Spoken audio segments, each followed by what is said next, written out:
Hello and welcome to this week's episode of the Story Behind the Stories with the Nipwa Banner and Press. I'm your host this week, Casper, Wehrhahn, a writer, photographer, and archivist, of course, for the paper. And we're going to be going through the September 5th edition of the paper this week. But before we do that, I'm not alone. Of course, I have to introduce my wonderful co-host here, Joshua Jackson, fellow writer and photographer for the paper. Thank you for joining me this week. Always a pleasure, Casper, and good to be here. Can you believe that it is already September? Like, all this weather making it feel like fall, the weird amount of rain. I miss the summer. Actually, I can't say that. Fall is one of my favorite times of year, but only when the trees are nice and the weather is nice, not the rainy stuff. But hard to believe kids went back to school this week. And before you know it, it's going to be minus 40 and there's going to be snow on the ground. So let's enjoy this while it lasts. I know, I sure will. And I mean, the turn of the weather itself is crazy because earlier this week, I think we still had like pretty much near 30-degree weather. And then all of a sudden it's just like, oh, well, this is nice. Okay, I can work with this. But anyway, weather aside, turning of the months aside, let's get into this week's paper. And of course, the best place to start, as always, is on the front page. And we have a really nice article and photo to start off this week. And that was from a very wonderful donation from the Minnedosa Curling for a Cure event and committee. This was something that we already kind of knew was happening because they had made their commitment previously before the 2025 edition of the event. But they were finally able to come together and make the donation officially in Nipwa for the Nipwa Cancer Care Program. And that is a donation of $20,030. Which is half of the proceeds that were raised at the event, the other half going, of course, to the program in Winnipeg. And these funds are going to be used to help cover the cost of 5 new treatment chairs. It's going to actually cover 4 of those chairs, so that is a major boost for the program here in Nipwa, which also, of course, serves many different people from many different communities as well that make use of the services in here. And it was a very meaningful presentation for everyone involved, of course, having the support from the group. And just, you know, the way that it started is very near and dear to everyone's hearts that's involved with it. Of course, it first started with the late Nick Melnick, who was actually a cancer patient, and he unfortunately passed shortly after, I believe, the conclusion of the first year event, the inaugural event. And since then, it's been carried on in his honor by friends and family alike, and of course, the broader community. So very special on that front for the Nipwa program to get support from those people.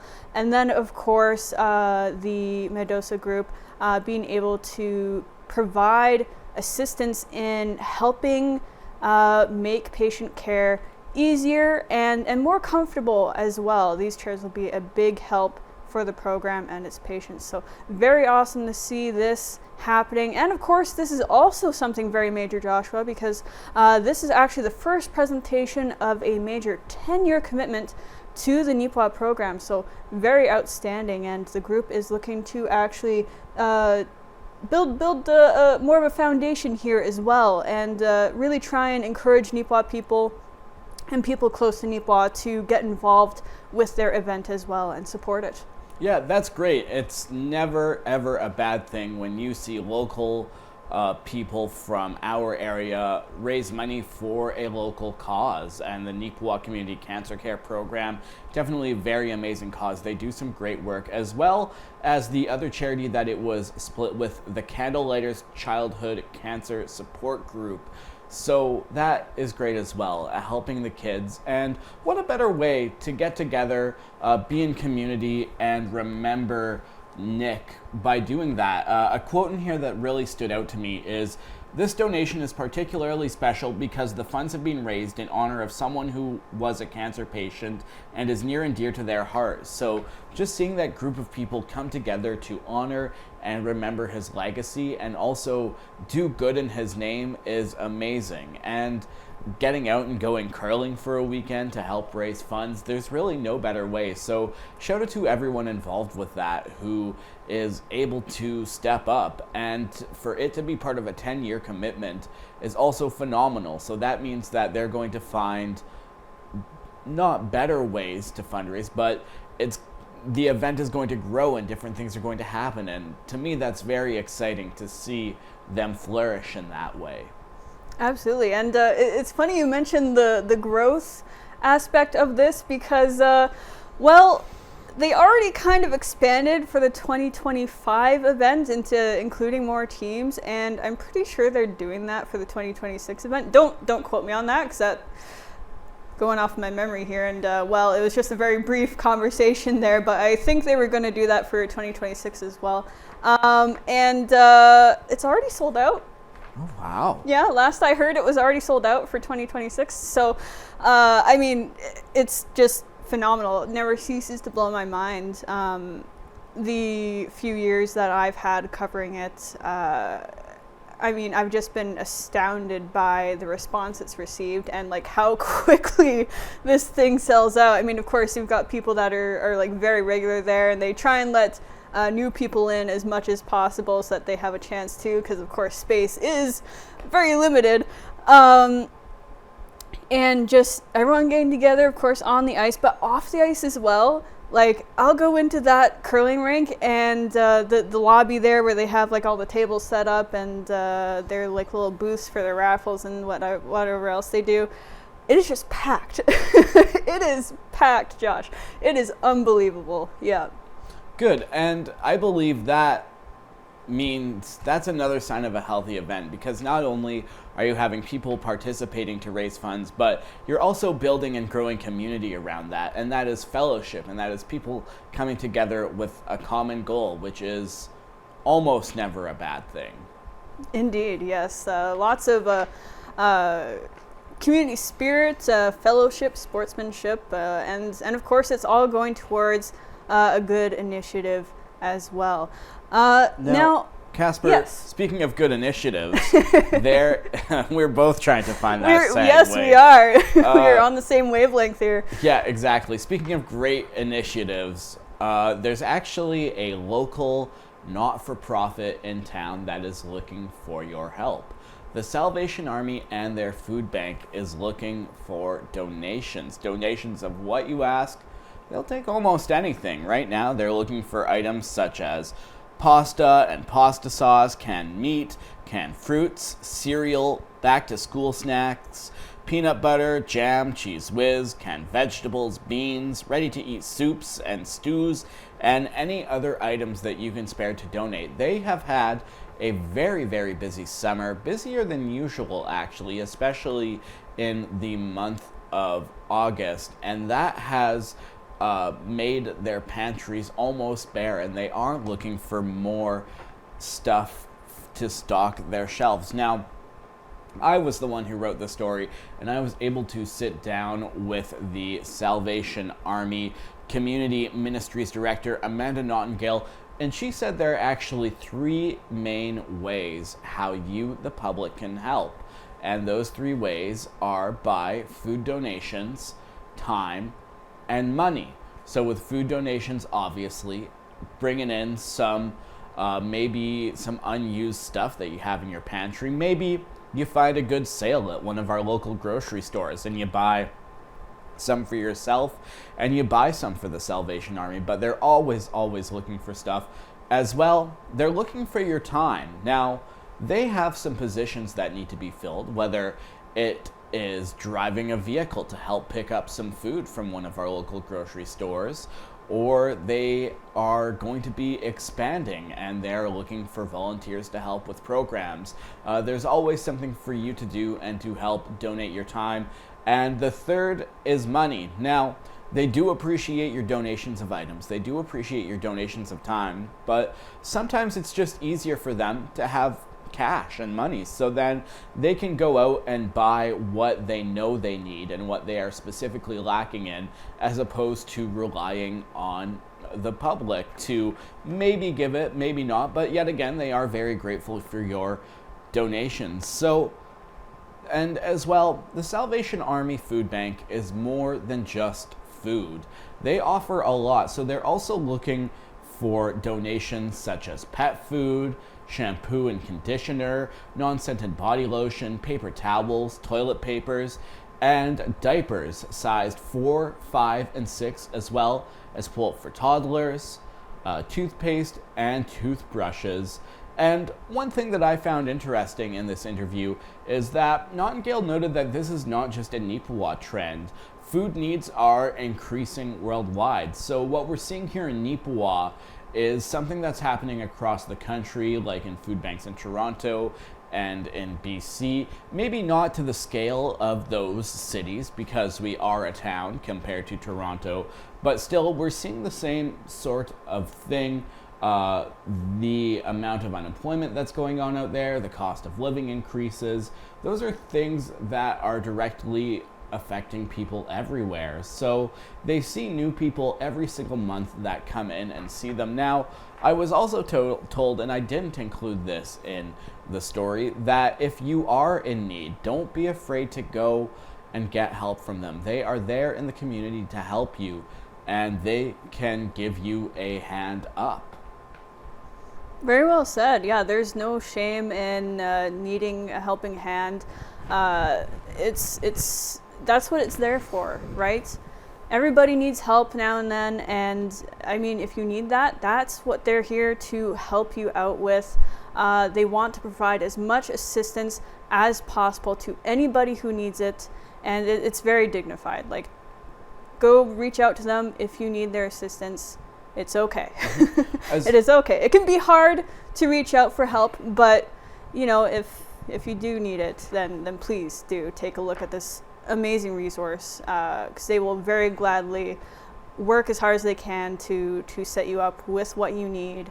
And and any way that people can support them would be fantastic, because as you already said, Josh, I mean, this is something that has seen increased usage, and I mean, we're going to sound like a broken record. I've covered this a few times before as well, but that's been the trend. There's been an increase over, at the very least, the past few years of increased usage. And of course, you'll have some difference between some months here and there. Maybe they'll be a little bit higher, maybe a little bit lower, but it's still on the upward scale there for use. So it keeps growing, and that need is definitely there. Of course, with increasing living costs, as you said, and food costs and all of that. And of course, with other amenities like, you know, toilet paper and all that, everything has kind of gone up. And so they're working very hard to provide that for anyone who needs all that. So definitely be sure to take a look at that, whether you need help or if there's some way that you think you can help out with time or donations or otherwise. Of course, and one other thing that I would like to mention that I have not before, maybe you have a garden, you know, maybe you have so much produce, maybe you have too many cucumbers or too many tomatoes. They also do accept fresh produce donations from your garden. Now, of course, it is perishable and it may expire, but they actually work with a bunch of people and have connections with the congregate meal program, the daycare, the school lunches. So if you donate it to them, it will go to a good place. So yeah, maybe your garden is just a little too full this year, and they will also take that, and they would love to have it. Absolutely. Good point to add that for sure. Yeah, I know in the past I think they've gotten donation from Verified and all that sort of stuff, of course, but donations, I think, of like meat packets and whatnot. But I forget what organizations that was from. I know a bunch of them do, because when I was there, I wasn't there to see it, but when I was getting shown the freezer section for a lot of what they do, Manitoba Pork made a donation, and often they will I forget what the exact term, but they will reclaim stuff that is almost being expired from the co-op and different, not restaurants, but grocery stores, to help give the food that maybe they can't sell a new life and make sure that it does get into good hands. Yeah, stuff that is still good, but it's just, that best before date. it's pretty close. So instead of it going to waste, it gets put to good use. Now we have a lot, of course, to cover still. And still keeping on with the very charitable spirit that we have going on with these first few stories, we're actually going to do a quick detour to page 6 here, and we're going to talk a little bit about the Terry Fox Run. Now, this is just a banner staff little, hey, it's happening, it's going to come out. But that is going to be happening, of course, in Nipawin. On the 14th of September. There's a few things going on 14th of September, but we have a preview for this one in this week. And of course, that registration will be at NACI Track at 1:30, and the walk and run itself will start at 2 p.m. And this is quite a special year, actually. This is the 45th anniversary of the Terry Fox Run. Of course, the first Terry Fox Run was put on by Terry Fox himself, and that was the Marathon of Hope. Of course, he was unfortunately unable to finish it because of the resurgence of his own cancer.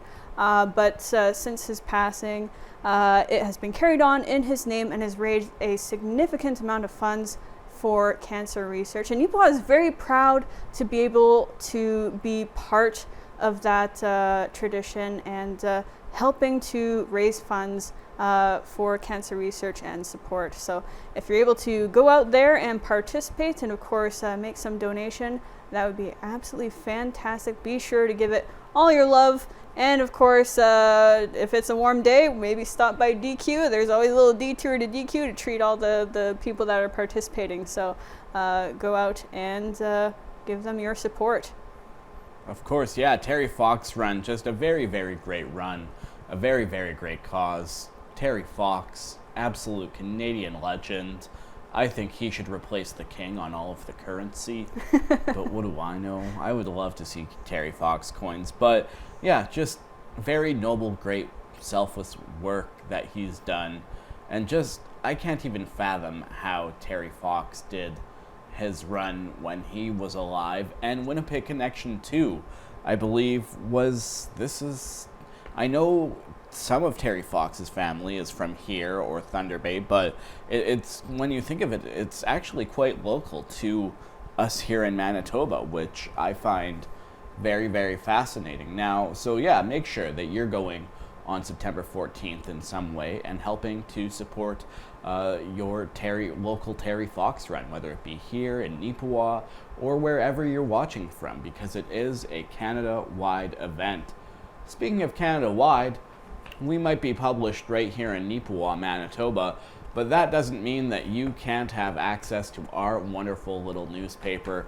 We are online at thenipawinbanner.com. You can look at this paper and other week's papers if you've missed as well. We do distribute in a lot of places, from here to Carberry to Brookdale to Franklin to Onanol, a little bit of everywhere. So and even Brandon too. We have a bunch of stops at Brandon. So make sure that you are picking up your copy of the Nipawin Banner and Press. And might I add, it's a little bit of a thicker edition this week because of the Farmer's Advocate. Now, this was a few notches down our list, yes. But I guess because I mentioned it, I will bring it up now because honestly, folks, I'm quite proud of it because I did a lot of it. We have a lot going on, as you may or may not know. It is harvest season. You might not have seen the combines out after the rain, but they were really giving her before that. So in the edition of the Farmer's Advocate, we talk about a lot from the canola tariffs that were put on from China. We have a good article about that when we talk to the Manitoba Canola Growers Association. I got the absolute joy and pleasure to talk to 30 farmers that came down from Australia to tour Manitoba beef farms and to learn about maybe things that they could take away from Canada and bring back to Australia. And that was amazing, Casper, because let me tell you about that. You would think that they would fly province to province, but no, they started in BC and they drove across the prairies. They went to Alberta They went to farms in Saskatchewan, and they came back to Manitoba, and then from there, they were going and driving all the way back to Calgary before they got their flights out. So they saw plenty of farms and got plenty of knowledge, and let me tell you, being surrounded by 30 Australian accents for a day was quite pleasant, honestly, and I was very astounded at the age group of people that came in and participated. It was from ages like 2 to 70, so all the demographics were covered, and it was just an absolute delight to hear the issues that were plaguing them in Australia and some of the similarities. And Casper, fun fact, in case you care to know, one thing that I would have thought is maybe it's a little bit of a stereotype that Australia has some big spiders and some big snakes and some just very scary critters.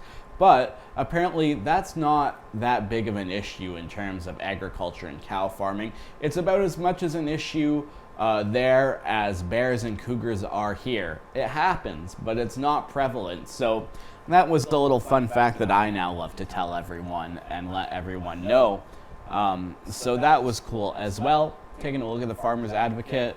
It's also trucking week, so we talked to some truckers and we learn more about that. And as well, another great article that I wrote. I hate to toot my own horn here. I absolutely don't hate to do it. But we also talk about the Gladstone Flying Club and the fundraising that they are trying to do.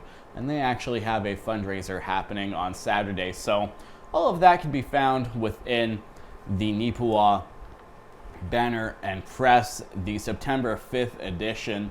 And yeah, look us up online, go find one. But yeah, plenty for you to read. Absolutely, yeah. And yeah, that little fact that you mentioned there on the show here, when I read that in the story, I was just like, you know what?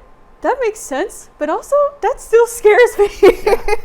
But I don't like spiders, so I mean, that's only natural.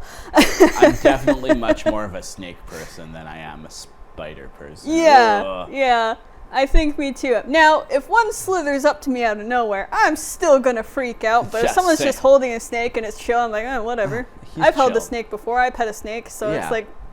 But if someone were to hold out like a tarantula and be like, hey Josh, look at this, I'd be like, absolutely not. Like, no way, Jose. Yeah, I am very much the same. But yeah, lots of great information there and stories, of course, in the B section, so definitely check that out as well when you're looking through the paper. Now, we've got about 5-ish minutes left, so let's take a look at a few more stories here while we've got the time to do so. And of course, we won't be able to cover everything in the paper because there's only so much we can put into 30 minutes of a show. Now, of course, we've talked about generosity with finances and food security and all of that. Now we're going to talk about financial security a little bit. And this was another story, actually, that Joshua worked on. And there was a report from the Auditor General that looked at different municipalities around the province. And it was like 7, including the one that was specifically highlighted. But 6 other municipalities were looked at as well. Of course, that was Swan Valley West, St. Andrews, West St. Paul, Lorne, Ethelbert, and Springfield. And then, of course, the one that was specifically named as well that's relevant to us, our paper, is the municipality of Westlake Gladstone. And Josh, you have all the details on that, so take it away. I do. So basically what had happened is the report highlighted that the Westlake Gladstone cybersecurity incident that happened between December 2019 and January 2020, where unauthorized withdrawals of over $472,000 were made from an account held by the municipality. So according to the report, the Auditor General concluded that the municipality did fail to investigate the cybersecurity incident to determine its root cause, missing an opportunity to understand how the breach occurred and how it can be prevented. The report outlined that a key step in responding to a cybersecurity incident is a prompt investigation. as the more time passes, the more challenging it does become to be able to track it down and find the system event logs, which serve as a key resource. So the report recommended that all municipalities implement the Canadian Centre for Cybersecurity's baseline cybersecurity controls, and that the Department of Municipal and Northern Relations should add oversight processes to monitor compliance with these controls. So that's a bunch of technical mumbo jumbo, basically just, to my understanding, telling municipalities to do more diligence and take more protection, because this has been more so of a common theme that we have been seeing over the last little bit. Now, Casper, let's end this show on a fun note. Yes, let's. Yeah. There is a very cool event that is coming to McGregor, and Casper, I'll let you take it away.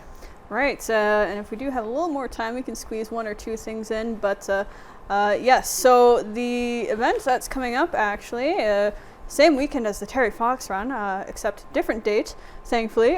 September 13th, actually, is going to be the McGregor Fall Fest.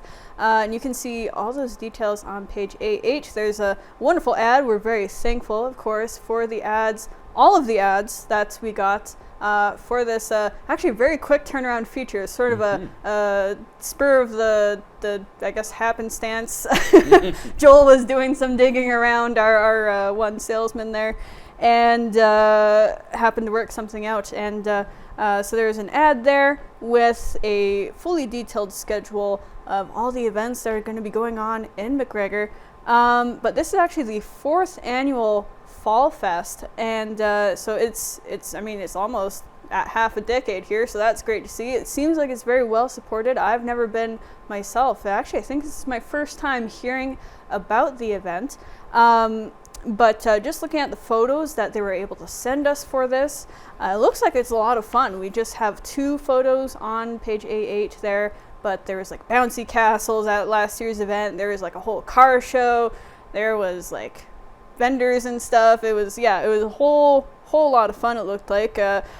One of the youth activities I'm kind of curious about has a little bit of a funky name. It's called Zorb Ball. Oh. Do you know what the hell that is? I don't sorry, know what sorry it for is. the HE double hockey sticks. I mean it lightly and full of jest, but that's how confused we are. We got to drop swear words on the show. COTC, don't come after us. But no, it looks like it was a lot of fun, and it is going to be a lot of fun for anyone who goes out there and attends this year's event. Definitely take a look at the times that all of this is happening. I think there's actually something kind of earlier happening around like 2 o'clock, I think, that the Fall Fest committee had posted about, but isn't on the schedule. I think there's like an author reading or something for a new kids book. So, but you'd have to double check that, of course, on their social media.